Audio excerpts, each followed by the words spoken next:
osnovna karakteristika šarplaninca? Ajde da kažemo osnovna vrednost šarplaninca. Ljudi imaju pogrešnu percepciju što se tiče rase šarplaninac, uglavnom ga smatraju kao agresivnu rasu pasa, nekontrolisanu. Što se tiče karaktera, međutim, mogu da ih ubedim sigurno, evo kroz lično iskustvo, da nikada nisam imao nikakav incident, dugo godina se bavim odgojem šarplaninaca, da je prvenstveno šarplaninac dobroćudan pas koji je izuzetno odan svojoj teritoriji i svome gospodaru. Ali, znači, akcenat je na tome da je to dobroćudan pas.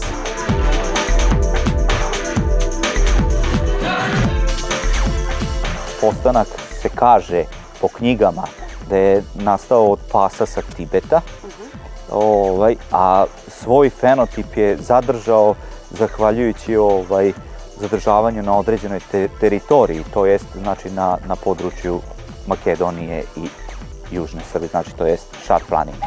Ovo je, na primjer, stara fotografija koja prikazuje psa koji je u crnom koloritu sa jasnim obeležjem pastirskih pasa, ovčarskih pasa, to jest sa malom belinom na grudima, to je znači praktično odlika ovčarskih pasa.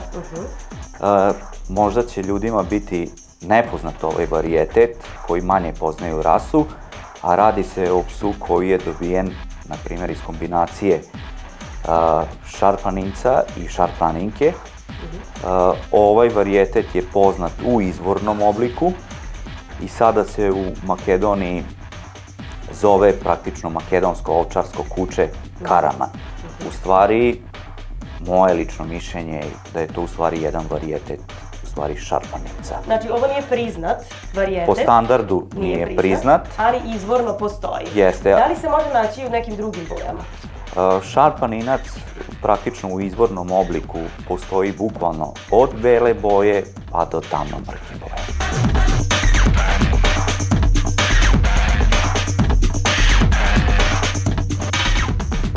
Mi tu kao odgajivači postoje neke dve struje, koliko je to sad pametno rečeno, dve struje. Mi koji smo opredeljeni na selekciju pasa tipa molosa i selekciju pasa koji više preferiraju odgajivači tipa lupoida. Psi tipa molosa, znači podrazumevaju, evo ovo su vam i štenci pasa tipa molosa, jake kosti, čvrste građe, jaki glava, dominantni, dok psi tipa lupoida su znači nešto lakše konstitucije i razlikuju se znači i po samom eksterijeru. Zbog čega se vi držite baš ovog tipa? Opredelio sam se zato što smatram da praktično i u prirodi psi koji su nešto lakše konstitucije ne mogu da opstanu u prirodi tek tako. Znači, potreban je pas da bude dominantniji, čvršće karaktera, jači fizički, da bi izašao u koštac sa vukom ili sa nekom zverom.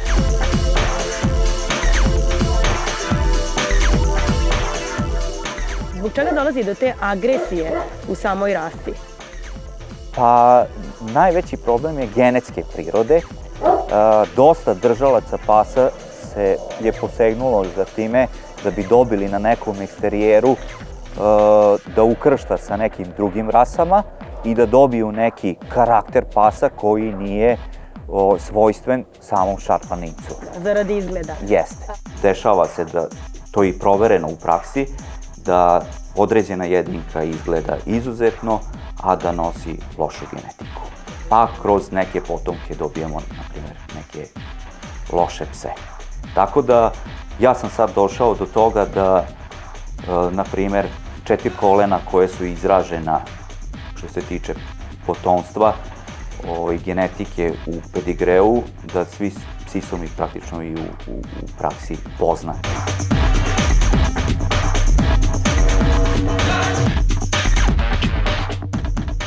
Pre par godina je oformljen Šarplaninac klub Srbija sa komisijom kinoloških sudija, uticajnih kinoloških sudija i odgajivača rase Šarplaninac, da bi se pokušalo uvesti u red sam znači izgled same rase i to je dokument koji se izdaje na osnovu ocene komisije koja se sastoji od 5 članova i izdaje se na uzgojnim smotrama koje se organizuju pri kinološkim klubovima. Znači, ocenjuje se šarpaninac, izgled šarpaninca, znači bukvalno sve. Zbog čega je ovo toliko važno?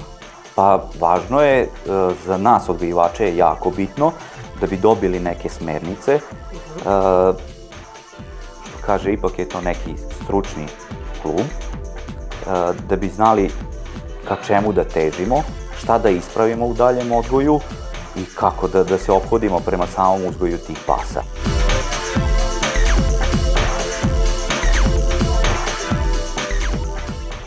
Svakome ko kupuje pse, kad kupuje, kaže šta je bolje, mužjak ili ženka. Ja preporučujem svakome iz ličnog iskustva ženku. Zašto? Zato što je ženka mnogo odanija vlasniku, mnogo je staloženija i mnogo je bolji čuvar nego mužjak. Do duše, velika je razlika u eksterijeru. Znači, mužjak je mnogo impresivniji na prvu loptu.